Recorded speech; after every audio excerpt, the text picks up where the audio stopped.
Actually, Alex, I'm sending you an email. We got hit with compliance with something on Ari Lumaquote.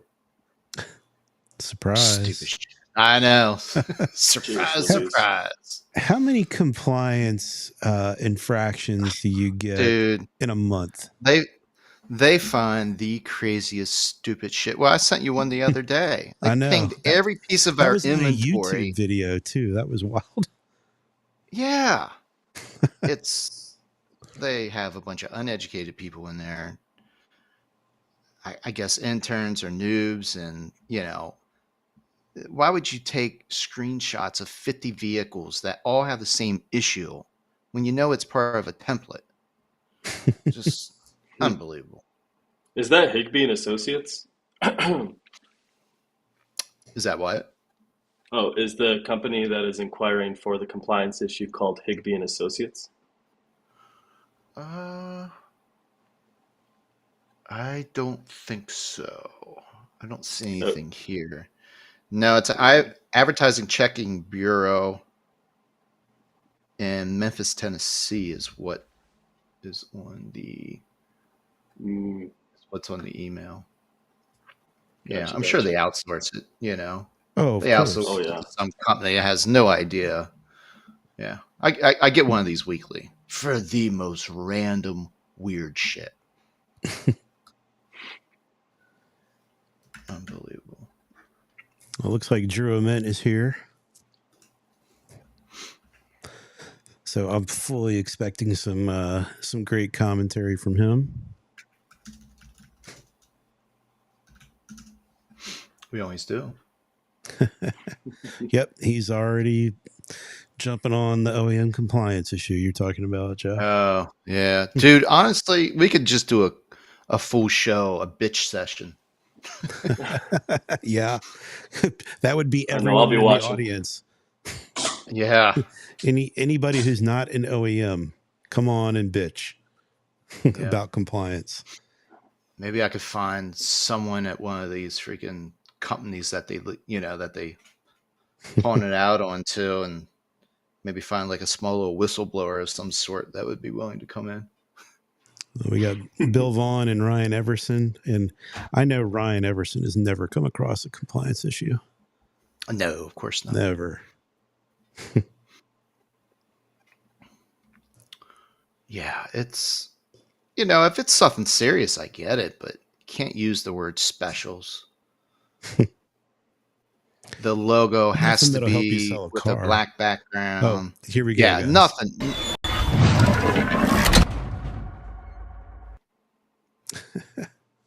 Yeah, nothing at all.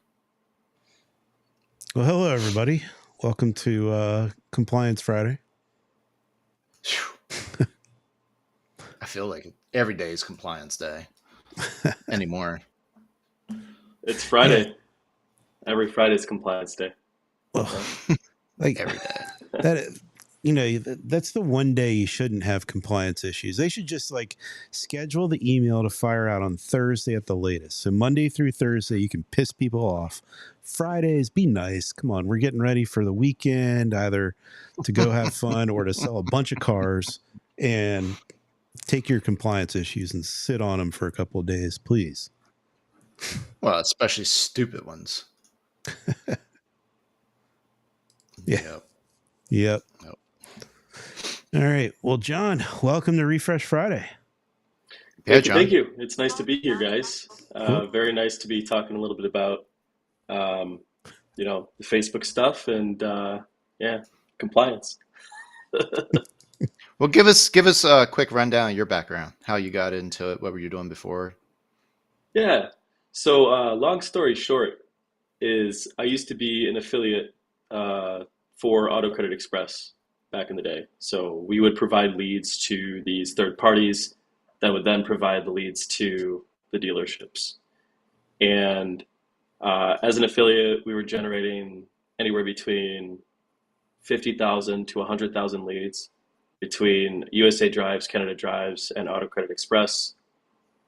Decided to take the exact strategy that we're using to generate leads for these dealerships through the affiliate and apply it directly to the stores. So instead of being branded under, let's just say, some random automotive brand online, we'd actually use the dealership's branding, their slogans, their colorizations, their logos, and use these social media platforms to promote them and generate their leads. Okay. And that's primarily Facebook, right? Yeah, it's a mixture. I would say it used to be just Facebook, and these days we're expanding out. So we're going as far as TikTok. We're doing Google Ads. We're doing some fun stuff. Cool. Yeah, TikTok makes a lot of sense.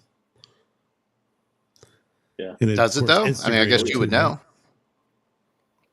I mean, I'll tell you, from my experience when it comes to TikTok, the cost per lead is definitely lower, but it's a different kind of buyer, right?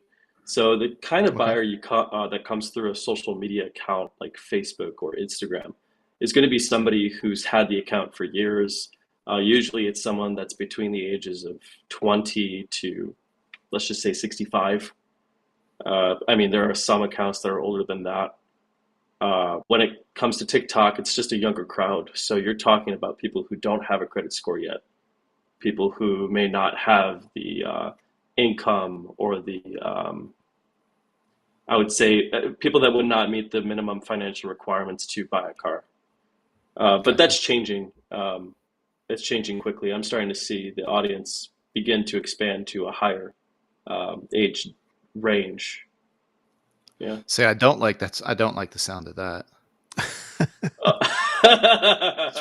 especially with TikTok. Come on, man. I Quit don't know. poisoning We're, your we're brain going with to that have to have a crap. conversation about TikTok, Jeff. I don't know Have you that guys seen their that dance it's any videos? more unfair than what Facebook or Twitter used to do or anything. They just some of these companies may have better lobbyists is really all it boils down to. Well, that's true too. Very true. Yeah. So, what are you up to? I mean, you gave us a quick rundown. What else? What else are you into, and what got you into the whole Facebook marketplace? Well, I would say a lot of dealerships are spending a lot of money on advertising. And Yeah. what we found in the past 8 years of advertising with dealerships is that there is degradation that exists in media buying. So, for example, I'll use Mark Lundy, great client of ours. Actually, he partnered with us. It's a crazy story. We could talk about that later. But Mark Lundy has a dealership in Wadena, Minnesota. So their populace is about 300,000 people at most, 50-mile radius. What begins to happen when you're targeting 300,000 people with a very high ad budget is that your frequency rises. You begin to exhaust an audience with advertising. And it's not really a scalable campaign in the sense that, when you're putting money towards it, sometimes, you begin to see a rise in cost per lead, cost per sale, and just generally unfavorable metrics. And so we had to think outside the box. Like, how can we continue to advertise on a platform we understand can produce a cost per sale of around $180 to $220? How can we scale that? And how can we continue doing so in a way that doesn't interfere with any of the advertising that we're running currently, right? Hmm. Our AIA ads, our carousels, our traditional campaigns, which is just a still single image, sent to a landing page. And the most logical um, thought was marketplace. Hmm. Yeah. I hate marketplace. Um, I've sold, I shouldn't say I hate it. I've sold, some personal items here and there, and just dealing with, and then not too long ago, I had to get my daughter, she wanted a small Ford Ranger truck. So I went through that whole process, and God, dealing with the sellers and then dealing with the customer. So when I was reading through your 4 steps, and we'll get to that a little bit later, but I was like, man, I should utilize some of these templates that you put together, even though they may come across a little cheesy if it's person to person selling. It would still open up some communication and allow some type of response back that may lead down to the next step. Oh Because yeah. you just get inundated with the dumbest questions. And then you got to worry about people showing up and all that good stuff. But in this case, you've got the consumer that's going to come to the dealership or wherever, the independent or wherever you've got the car housed or hosted. Um, so it's probably not as bad that way. Yeah, But no, man, I just wouldn't say just so. dealing with the consumers, it's work. It is. It is. And I mean, luckily, I think we're on the brink of utilizing automation like ChatGPT 4.0 to be able to handle correspondence with customers and mundane conversations. Because, like you said, I mean, it's exhausting, and Hmm. it just makes your brain hurt, like dealing with too many people and their crazy questions.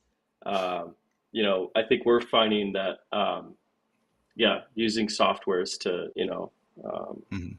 handle some of these conversations does lead to less exhaustion on the dealer side, but also, um, you know, gives more time on what matters, which is just producing sales, right? Having conversations, pulses, and showrooms. Very true. Well, we've already got some questions rolling through from the audience. So, Okay, let's hear them. yeah, so Drew is asking about compliance and saying Facebook for dealers is not allowed, or Mhm. Facebook Marketplace. It's supposed to be only private party. How are you No, breaking through? yeah. So, I mean, we've been with Facebook for about 8 years now. Um, it used to be that Facebook pages had the ability to list items on Facebook Marketplace. So if you are an entity like a business, for example, you can list items through that business Facebook page. In terms of compliance, I can't really speak on the fact of, whether it is compliant state by state, but I mean, on a multi-state level, I would say that anyone can list any kind of item on Facebook Marketplace, and there should not be any compliance issues. Yeah, I see the bulk of the automotive stuff on Facebook Marketplace locally to me is coming from the independent dealers. Oh And yeah. occasionally Yep, a franchise store will put something in, but the independents are definitely owning that area. for sure. Oh yeah. And then Ryan is asking, is this available? It's what Oh, available. is what available? I maybe your services.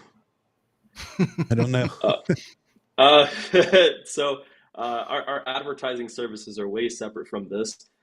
This is something that you could do yourself. This is not something that you need to be very tech savvy for, I would say. I actually created, because I love Alex Hermosi. I don't know if you guys know who that is, but I created a school course. It's a free course. I Has all saw that. this, yeah, it has all this Yeah. video content on how it's done. I'm trying to find a way to take all that content and like put it inside a dealer refresh, just so it's localized there as well. So I'm hoping that either I can put it there inside a dealer refresh, so you guys can review that on how to do it yourself, or just go to school. Oh, definitely open to it. That's for sure. Oh, I see what Ryan's asking. And it wasn't a question so much for you. It was a joke. He was saying, if you've ever sold anything on Marketplace, the only message you get is this available? Um, Yes. Ah, which is That's a stupid Facebook thing. I hate it. Yeah. If you've ever inquired on anything on Facebook Marketplace, the default that Facebook throws Yes. in there is this available? Yeah, it's crazy It's the annoying. worst. Yep. My really good friend, just listed a car part on his Facebook page. is this And I available? I'm asked gonna him, "Is see. this still available?" And then his daughter jumped in. She said the same thing. "Is this still available?" And I started asking all these stupid questions just to troll him. Uh, Yeah. All right. So the answer Drew's asking here, but so post in Facebook Marketplace as a user, basically. Yeah. So the way that this strategy works is, well, you can buy accounts. So you can buy Facebook Marketplace listed accounts that are enabled for listing vehicles or items inside of Facebook Marketplace. And that is if you want to post in quantity and mass, and you're really looking to drive a good volume of sales from Marketplace. Because it is a lot of sorting through conversations. It is a lot of, is this available, right? Mhm. Uh, but I think the magic in it all is that you can post from a personal account, and the way that we post, even though it is very automated, uh, it is super compliant with how a human would post inside of Facebook Marketplace. So Facebook doesn't detect it as botted activity. So the likelihood of your account ever being restricted from automation or things of that sort, very, very low. Interesting. Yeah. So what's the trick? Yeah, what's What's the this trick? four step everything you posted on Dealer Refresh? I was going through it. I was like, it's good stuff. Which, And yeah, by then the Yeah. way, before that, I know we have it in the description of this video cast, but I do want to say, John, thank you first and foremost from Dealer Refresh. And Jeff was saying it before the show started. You've been posting these guides since 2018, and it's just they're great, they're phenomenal, and thank you for doing that. yeah, yeah, do Yeah, a great job. definitely. Thank you. End of the day, it comes back down to the dealership. There's a lot of smoke out there, I would say. A lot of people that, when they post content for dealerships, it's always centralized in their own personal growth or like selfish, I guess, intentions. The truth of the matter is the auto industry, there's a lot of people putting a lot of things out there and it's hard to sort through. And I just want to be that kind of person that can be transparent in an industry that needs it. Yeah. So Nice, appreciate it. thank you for letting me post on your forum to be able to do that. That's what Of course. Dealer Refresh is all about. Love it. Yeah. Well, should we review the latest guide from John? Yeah, these four steps. I'm interested about you. You go into VPNs and proxies. I'm interested to see how that works. Oh yeah. Okay. So let me pull this up here. I'm gonna see what I actually posted inside of Daily Refresh. I'm not gonna say that not all of this wasn't ChatGPT written because I would say a little bit of it was for sure. Um, Thanks. I would be lying if I said it wasn't. Okay, so step We're number getting to one. the point where that's like saying I smoked weed in high school or something. Yeah, I wrote that with ChatGPT. It does feel a little nasty, doesn't it? Uh, so, uh, one of the biggest issues that I find when using listing software is, or even parsing information for, Google VLAs or Facebook catalogs or whatever the case may be, is that a lot of the information is outdated. So even though the information may have been scraped 24 hours ago, 48 hours ago, 72 hours ago, that doesn't necessarily mean those vehicles still exist on your inventory lot, right? And Mm-hmm. so one of the biggest and most important steps in automating your Facebook Marketplace listings is, of course, compiling a feed for your inventory so that it gets scraped within a 12-hour period, hourly period, or even a 24-hour period. So you're putting out there the most up-to-date information possible.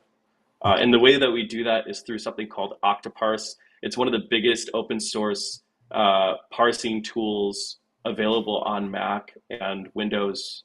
Um, it does cost money if you use it, but I go with the free plan. I've never paid for it myself. I don't think any dealership has that much inventory where you will need to, um, unless if you're like a multi-group with like tens of thousands of inventory units. But we use Octoparse to scrape the inventory on dealerships' websites, and that's how we compile, the inventory listings. And all it's really scraping, to be honest, guys, is imagery, stock number, VIN, interior color, exterior color. Um, I believe it scrapes whether it is a new or used unit. It scrapes the mileage, the price, uh, location where the vehicle is listed, things like that. And then we use a tool called the Lazy Poster, and I swear to God, I did not make that up. That is a real tool, okay? It's called the Lazy Poster. It'll post to OfferUp, it'll post to Craigslist, it'll post to Facebook Marketplace, but we use it primarily with Facebook Marketplace because that's where we've seen a majority of the results. Interesting. I'm not familiar with either one of those, Octoparse or the Lazy Poster. Yeah, little foreign, hey? Mm-hmm. Check it out. Outside of getting the freshest inventory, and if you're scraping the website, you're still technically 24 hours behind because most of the inventory that's on the website is not, you know, the most recent out of the accounting system, the DMS. So why not just like take a feed from HomeNet or vAuto or something? Yeah. What we found is that some of those feeds, even in the CSV format, are outdated, sometimes broken. HomeNet especially, not to say that there's anything wrong with HomeNet because there's nothing wrong with them. But we've noticed that when using them inside of Facebook for Facebook catalogs, sometimes certain inventory items are mismatched, I suppose. So the VIN numbers and the price and the stock numbers sometimes don't associate well with the imagery. In other cases, there's like extra commas or special characters within the file, and it breaks the entire feed. We haven't had success with it. And then two, some of the information that is parsed over from HomeNet or any other inventory feed provider, um, it's very hard to integrate into the Lazy Poster. I actually have a file that I included, and I should probably include that inside of the dealer refresh post I made. But I have an example file, and it's like a template of exactly how it's supposed to be in order to upload it directly into the Lazy Poster. Yeah, maybe I should do Gotcha. that. Okay. Oh, so the Yeah, feel free. scraper is, would this be a file from the scraper? Yeah, it would be Okay. a file that you import into the scraper as an example file, so you Okay. can set it up for your dealership's inventory. And is the lazy poster, what kind of file do you have to put in there? What does it accept? I think it's like some proprietary extension they made. It's like OTD, thing along those lines. Okay. Don't quote me on that, but it's not a well-known file type because it's made by Octoparse. All right. So Mm. that makes a lot more sense as to why pulling a feed from the traditional sources might be more trouble. Oh yeah, Yeah. Okay. Hopefully, and not and to Ryan mention, was thinking the same oh, thing. Ryan Everson threw out the same question. So hopefully that answered it for you too, Ryan. Yep. So, All right. what's the purpose of having to use a VPN? so we found that there's a lot of people who have posted on Marketplace in the past, a lot of independent dealerships especially, that Mhm. have not posted pricing very transparently. Maybe they've had their listings reported. Um, in some cases, their Marketplace accounts are just banned. Like they're prohibited from using or posting anything on Facebook Marketplace. Okay. And even if you are completely compliant in how you post, that doesn't necessarily mean that you're not going to get banned. If you get reported by a certain number of users, you achieve a certain level of ratings inside of your marketplace account, you could be shadow banned or you could be banned. Shadow banned is basically where you'll experience posting items inside of Facebook Marketplace and not achieving the same level of views on those items as previously. Hmm. You might not have as many conversations either. A shadow ban is not a temporary thing, it's something that restricts the account permanently. And the only way to circumvent that, either a true ban or a shadow ban, is to buy a brand new account. Usually we use, I think, what is it, z2u.com. We buy our accounts there, marketplace enabled Facebook accounts. And we use these accounts to post under these identities in these locations. And we use a VPN as well because Facebook is very good at detecting if you're trying to evade a ban of any sort. And the only true way to evade one is to change the location that your IP is in, change the user agent that you use for the browser that you log in with. Sometimes it's actually best to use an entirely new computer system in the sense that you open up something called VMBox, which is a virtual machine emulator. Basically, it'll emulate desktop environments, Linux, Windows, Mac in some cases. And you could create a multitude of these fake environments of fake desktops with fake Facebook profiles and list on them. Does that make sense? Yeah, I get it. Mm-hmm. It's crazy, right? It is. In fact, it's a It is. good comment from Bill right now. Does anyone feel like Facebook is watching us right now? Probably.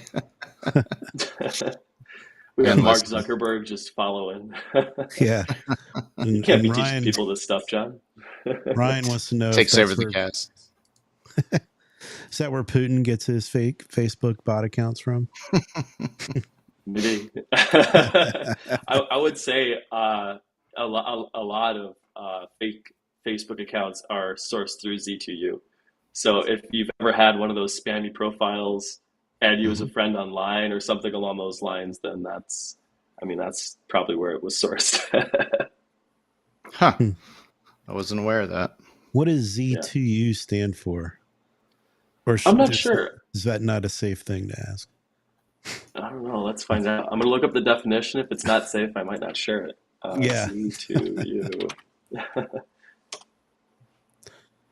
Our Facebook feed is still going right now, so obviously Yeah. What about LinkedIn? they're not watching in real time. LinkedIn's still up. Wow. I know we've been having some troubles with LinkedIn the last few weeks. I don't know. Yeah. Don't think that their streaming service is as good as the others yet. Yeah, interesting. So, You know what? I don't think Z2U means anything, by the way. I just looked it Okay. up. I don't think it means anything in particular. It's just fun company name, I guess. Yeah. All right. It's like an old Van Halen album, OU812, huh? Mm-hmm. No. Anyway, so you've got a decent inventory scraper, and then it's just a service that's posting straight into Facebook through Yeah. a VPN. Is it really that simple? It is, yeah. It's very straightforward. The truth of the matter is, um, when it comes to listing items inside of Facebook, there's a lot of automated tools that you can use. I know that there's something called, am I allowed to say the name of specific providers on here? Sure. Okay, Shiftly. There's Shiftly. There's a lot of different providers, and they work, right? And there's a reason they work. It's because they're listing large quantities of items on Facebook Marketplace for you, right? AutoSuite did the same thing. I'm unsure if they still do it at the dealership level. Maybe they do it on the sales level. So if you're a salesperson inside of a dealership, they'll do it for you. Um, but yeah, I think this is what's working really well right now for a site. I'm going to tell you, I don't know if this is something that's going to be around in the next year and a half, 2 years. Facebook has become very good at detecting botted activity, and I think they're looking for very natural marketplace conversations as well.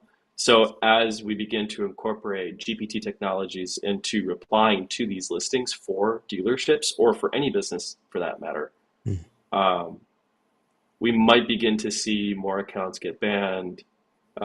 Tools like this kind of fade away into the distance. Um, yeah, so I mean, I would say, is this strategy a good strategy right now? It's amazing right now. Is it going to last for a very long time? Probably not. Um, Well, there's another side to this coin. So ask any dealer, what does it take to sell cars? Well, you got to have the damn cars to sell them, right? And that's number one. So if you have the inventory, they will come. And if Facebook doesn't have the inventory in Facebook Marketplace, where are we going? We're going to Craigslist. We're going to eBay. We're going to not Facebook Marketplace. So it is in their best interest to have more Mm-hmm. inventory that people want. So there is that. oh yeah, yeah. That's a very interesting way of seeing it. Yeah, I would say to add to that even further, vehicle listings account for probably about what 60% of all Facebook Marketplace listings, Ooh. just shy of. Sorry, I was actually getting hung up on Ryan's comment here. I'll throw it back up Yeah. there. Yeah, because he's saying never log in to a fake Facebook account from your own device. You risk your business manager, pages, and accounts and personal profile getting restricted or banned. Bingo. Yep. Yeah. Hence the Yeah. VPN. Yep. That's why you use a VPN and that's why you use virtual desktop environments. Not to say like in the event you have a banned Facebook Marketplace and you're looking to use a new account, there's really no harm in buying an account and using that because you already have a profile that's banned, right? Mm-hmm. So there's really nothing to lose in that situation, I would say. Yeah. I follow. Mm-hmm. What's what's the cost involved in that? Oh, between using Octoparse and the Lazy Poster? Yeah, that or you were saying about the what you were just referring to, y- purchasing the account. Oh, yeah, yeah. So I would say for purchasing the account on Z2U, it would cost anywhere between $5, $10. Oh, For a really high-end account, you're probably going to pay 20, maybe 30 for an account. okay. Um, yeah, VM Box, it's free. I don't think you have to pay anything for it. Octoparse, it's free. Doesn't cost anything, especially if you have very small inventory, less than 1,000 units. And uh, the lazy poster, that's what's going to cost. I think it's like less than $50 a month. I think the first month is like $10 or something. I have no idea. Okay. All right. That's good to Yeah. know.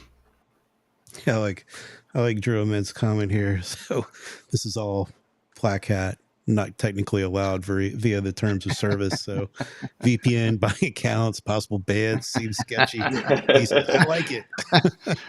Dealer refresh is going dark. Let's go. Yeah. Yeah, we're gonna get a compliance issue from Facebook now, Jeff.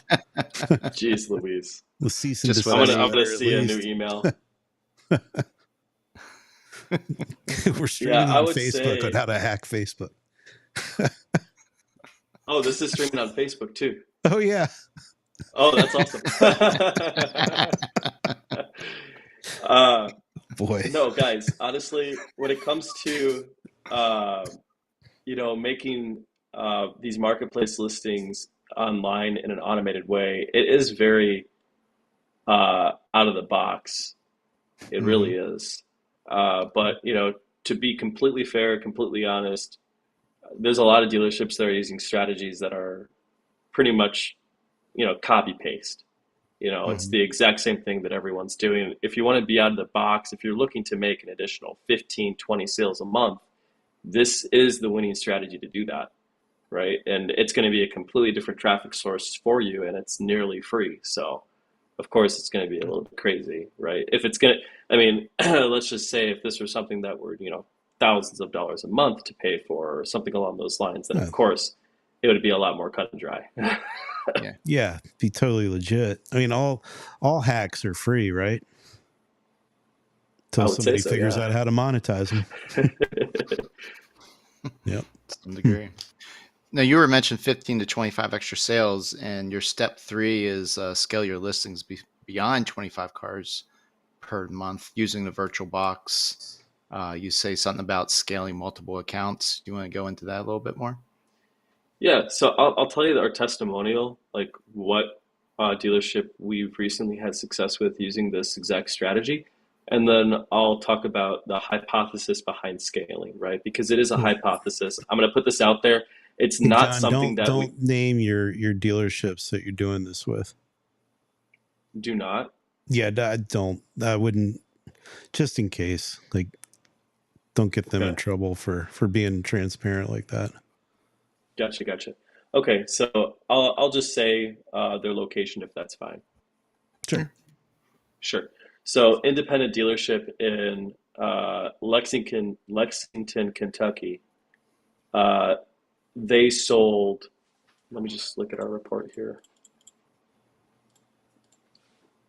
Pardon me, this is very impromptu. Yeah. No worries. You might actually see some Halloween decorations in the background. That's how impromptu it is.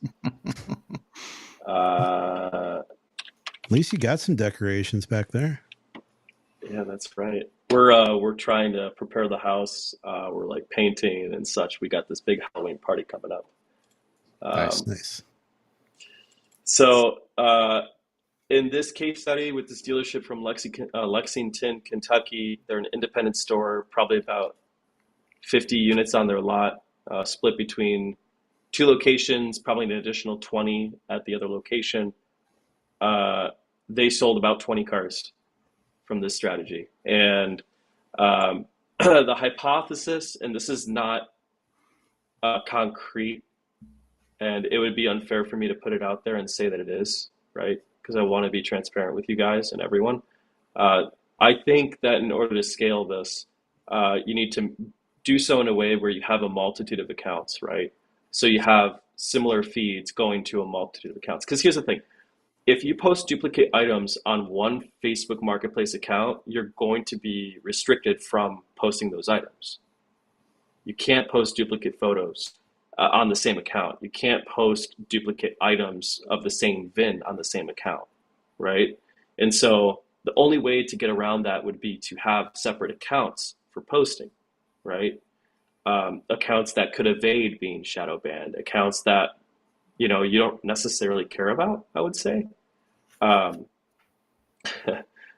to put it blankly, right? Um, so the idea is if you want to scale this beyond what we did with that dealership in Lexington, Kentucky, you'd probably want to have a multitude of accounts because in his case, we only had one Facebook Marketplace account.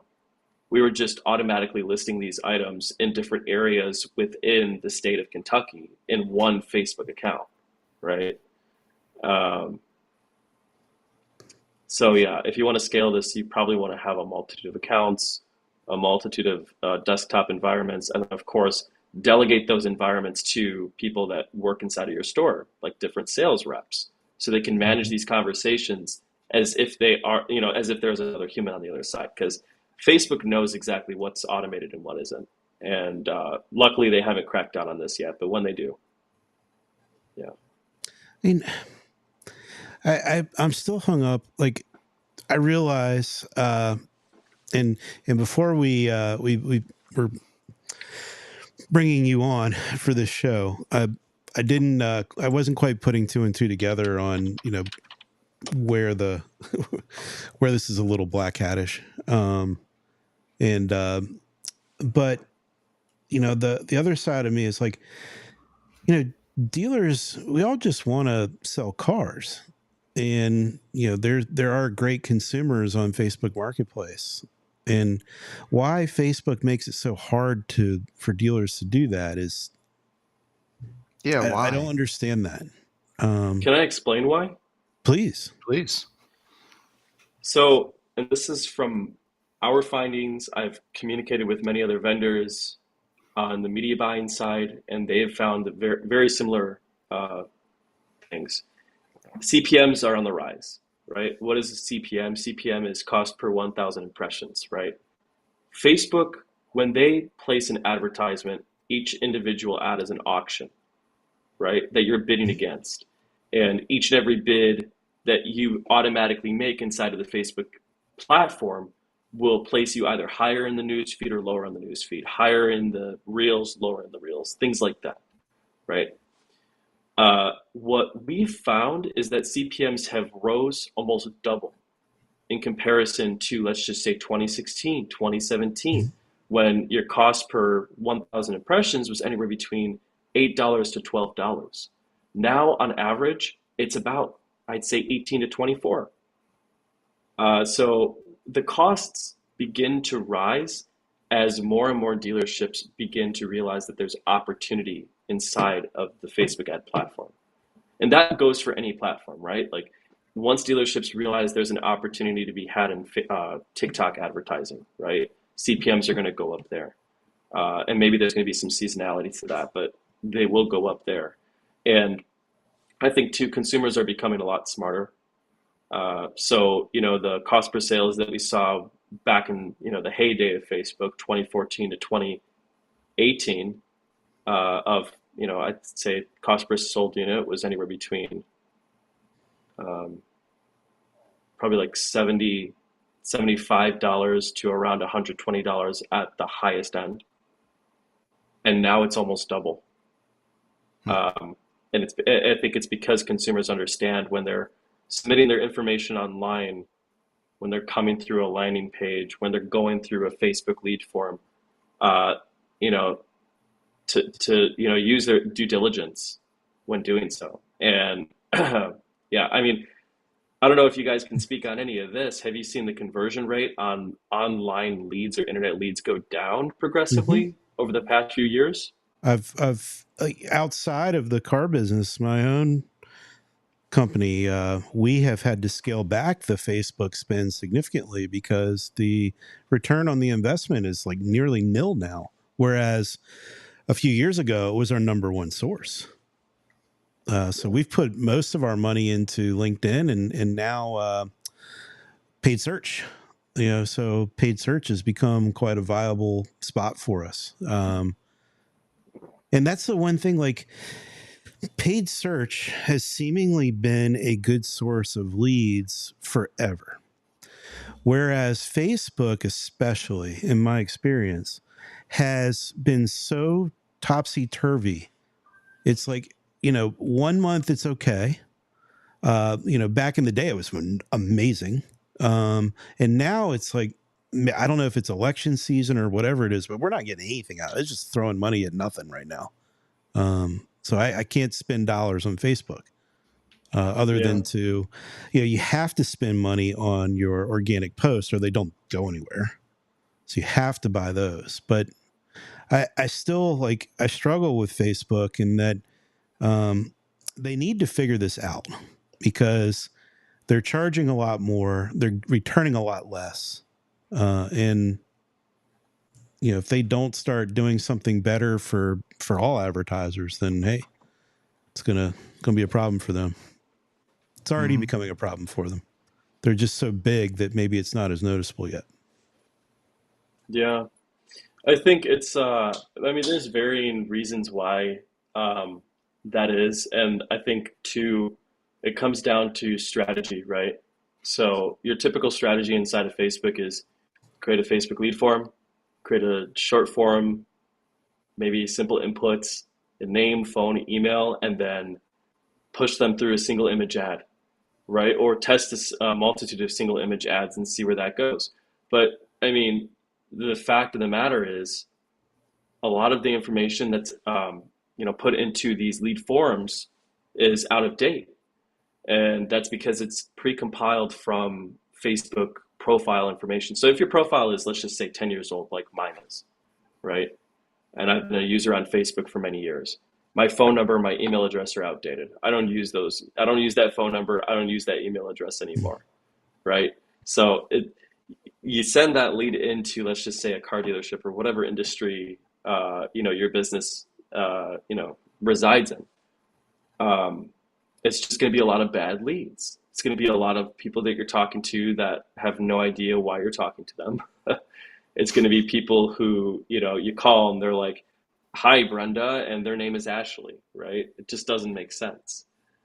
So I think Facebook is aware of this to some degree, because I see them in their advertising summits and whatnot, promoting the use of Facebook lead forms.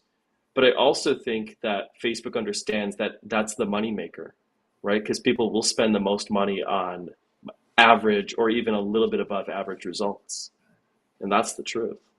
Hmm. So Well, in our case, on the lead side, we weren't getting leads from car dealers. We were getting leads from Nigerians and all sorts of anything that we couldn't do anything with. So, jeez Louise. yeah, obviously the bots were filling out a lot of forms. So you get high conversion, but it's like actually negative conversion. So we Yeah, got I another would say question definitely here. So Ryan Everson's asking, to get to the 24 monthly sales, what size inventory did that dealer have, and how many messages or leads did it generate? Yeah, so the inventory, it was between two lots. I would say anywhere between 60 to 70 units between the two lots. Uh, so we posted about 70 inventory units on Facebook. The strategy that we used in posting is we would create a posting, we'd have it for about 2 weeks, and then we'd delete the posting and then re-up the posting, just so we were posting more up-to-date imagery, maybe descriptions changed, you name it. So when we were scraping the inventory files and putting it on Facebook, we were doing so in a way where, we were showing very, very up-to-date items. Sometimes even rotating the inventory daily, but that could be a little bit, that could be a little crazy sometimes. Um, as far as messages, I would have to look at the exact volume. I would have suppose we probably had anywhere between, uh, I'd say like 300 messages in total, something along those lines.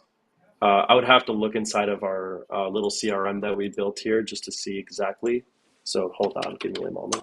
Did they all start with, "Is this available"? Oh yeah, every last one. But we Um, but we've been using not to plug anyone here, but we've been using a big automotive sales training strategy.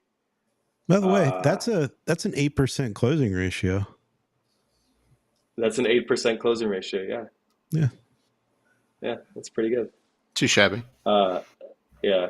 I mean, typically you want to see anywhere between what 6 to 12% on your leads, whether they're coming from Facebook or Google VLAs or wherever they're coming from.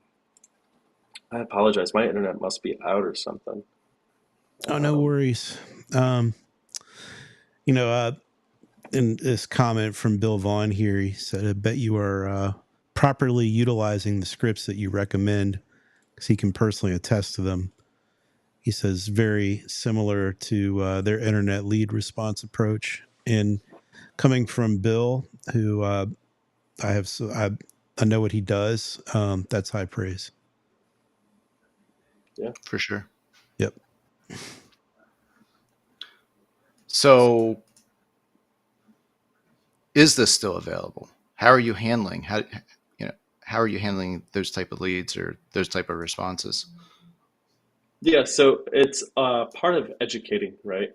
Um, because I mean, you look at some of the best sales trainers out there, like Jeremy Miner, or can I mention more people? Or no. Yeah, he just I don't care. probably don't want to reveal to any Facebook people who are watching that here's the ones that were. I know who Jeremy Miner is. I've seen some of his stuff come up. Yeah, he uses something called the NEPQ Black Book of Sales, and it's using questions to sell, right? Yeah. And the reason why questions to sell work so well is because they're inquisitive. They keep a conversation going. Just as if you're at a bar, right? And you see a beautiful woman sitting on the bar and she's drinking a dirty martini, right? You're not going to go straight up to that person and say, "Hey, come back with me," right? You just met her. She doesn't know you, right? I know a She few doesn't know guys anything that would try that. Yeah, they're all Maybe you salespeople. guys would get lucky with it. I'm not the kind of guy where that would be, that would ever No, me happen, either. right? Um, I don't have that kind of luck, guys. But um, what I am saying is, asking questions and starting the conversation off small and becoming more inquisitive in your responses. That's what usually leads to success inside of Facebook Marketplace or even Facebook leads in general, right? Hmm. Um, most of our dealerships that we work with, the advice we give to them is when you have conversations with your Facebook leads, open it with a question, right? Don't say, "Hey, we have this unit available." Don't leave it open-ended like that. That's not a conversation, and that's not what people are expecting these days. People almost want their hand held, you know? So, Yeah. Lead the sheep. yeah. Right. Yeah. Well, maybe spit out what's some of the examples you get. A Facebook lead comes in and it's using the, is this still available? Yeah. So, what we say, and this is just me reciting it from what I posted inside of Dealer Refresh, um, we say, "Hey, first name, Uh, yes, it's still available. Just out of curiosity, what caught your eye about XYZ car? And uh, was it this specific feature that stood out to you the most? I want to make sure this is exactly what you're looking for, right? The way we break it down is in a way where it's inquisitive to maybe specific features that the inventory does have, but also really highlighting that exact inventory unit the person's inquiring on, right? The thing with VIN specific buyers is they just want to know that that's the best deal they can get on that exact car with that miles and that, color, Hmm. with those features, right? Sometimes we'll even say inside of Facebook Marketplace, like, "Hey, great that you came through the Facebook Marketplace listing. Was it the Apple CarPlay you were looking for?" And we'll just keep it like that, just that short, Hmm. right? As long as we're addressing their first name and then making the question inquisitive, usually we get a really good response from that. When we use default responses inside of Facebook, I mean, we see a mixed bag of results. We try to test the two against one another, and we haven't seen um, anything conclusive, not yet anyway. So, So funny.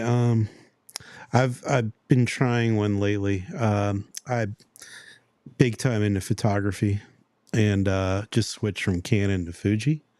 So I had ah, nearly 2 decades worth of Canon gear I wanted to sell, and I didn't want to deal with shipping and all that crap. So I pretty much sold it all through Facebook Marketplace. So it's like thousands of dollars of stuff. And all these, is this available?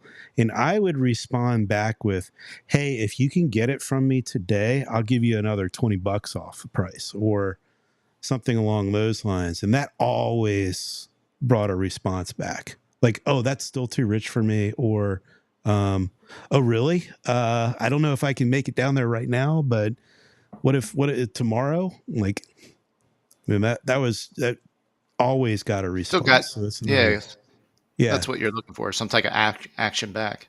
Yeah. It's like, on a $300 thing, $20 is, Hmm. Yeah. it's a big deal. But on a car, like, yeah, you have know some what's fun with that. wild too? Not to delve too deep into that point, but um, I believe that consumers can have a conversation directly on Facebook and show up to a store. Yeah. Like I truly believe that. A lot of people try to get them to give them their phone numbers. Like I remember talking to a franchise store and I asked them, "What's your strategy in getting people to show up through Facebook Marketplace?" This is before I knew anything about auto listing. And it was very interesting because he's like, "Well, we just ask for their phone number and their email address." How redundant is that? The person's already inquiring through Facebook. They want to have a conversation with you right then and there. It's on everyone's mobile device, as far as I'm concerned. They get notifications, Yeah. right? So I just find it so redundant. But it's very interesting how people try to, take them off a platform instead of, centralizing everything. So No, The I agree with that. the other funny thing that works, and this is just selling 101, but when somebody goes quiet on you, hit them again. Like the next day or a couple hours Yeah, later. why not? I've done that to quite a few people. It's like, I sent you a number. What'd you think? And then they're, something about it just sparks them back to life. Like, oh shit, this guy's going to keep messaging me if I don't respond. Or it's funny. Bill Vaughn and I were having this conversation earlier this week about customers. Don't just have to do that on Facebook. Do that all the time. Yeah. yeah. Yeah. Well, that's great that works. Yeah, that's right, Drew. Yep. Use the same communication With the other channel chat. they reached out to you on. Don't pick up the phone. Yeah. And don't get me wrong, like I'm not gonna say that there's certain channels where people prefer messaging. I think if you're calling your leads, you have a BDC department and you just have them hammering the leads through phone call day in, day out, every single day. I think that's a missed opportunity. I truly do. I think that, a lot of dealerships need to start navigating to texting their prospects. If a person's coming through the website through a credit app or, contact form or a funnel or whatever the case may be, keep them on the phone, but you use the least resistant tactic in getting them to respond to you, right? Mm-hmm. Text message. It's that simple. It's funny you mentioned that. So actually, I'm trying to close a deal down on a car I'm buying through Reddit with a dealer Right. in Arkansas. Yeah, just Wow. weird way this worked out. But it started through Reddit and we've been texting. And so I know it's the finance manager over there. He's been calling me during the show. Obviously, I'm not going to pick up the phone while we're talking, but it's like, dude, text me. I've been texting with your sales agent nonstop. So I could have responded already to you, but yep. I couldn't It's agree probably a more. simple question too. It's probably a Yeah. simple question No, like, he's telling me do you how want I me can to pay fill the for it. tank all the way? Yeah. Yep. So, yeah, John, this has been some really good stuff. I have a slight fear that this might be the last episode of Refresh Friday on Facebook ever. But if that's the we're not that case, popular. we've said some stuff before. Yeah, I think we'll be fine. Yeah, but this was highly valuable. Yes, much appreciated. You know Much what? And appreciated. much appreciated for you guys having me here and talking about this. And this strategy, it's working right now. Is again, I've got to emphasize it, is always going to be working. Probably not. Never know. But for those that know, they know. And if you join this podcast, thank you very much. And again, yeah, thanks for having me. You got it, Love man. to do it again. Yeah, love it. Take care, you guys. All right. Have a great weekend. See ya. You too.